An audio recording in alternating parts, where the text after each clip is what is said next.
For today's vlog, samahan niyo ako magluto ng ulam ngayon.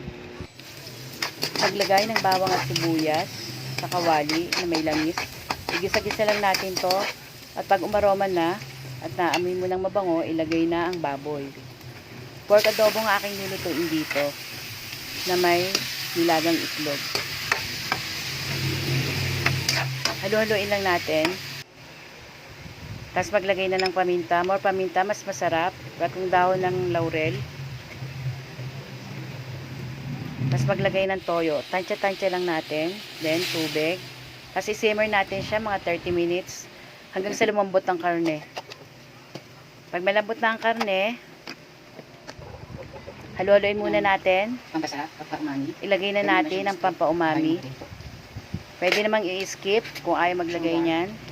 Maglagay ng 2 kutsarang asukal, pampabalanse ng lasa. Tapos ilagay ang suka. Huwag haluin.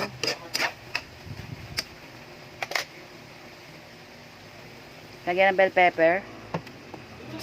Tapos okay na to.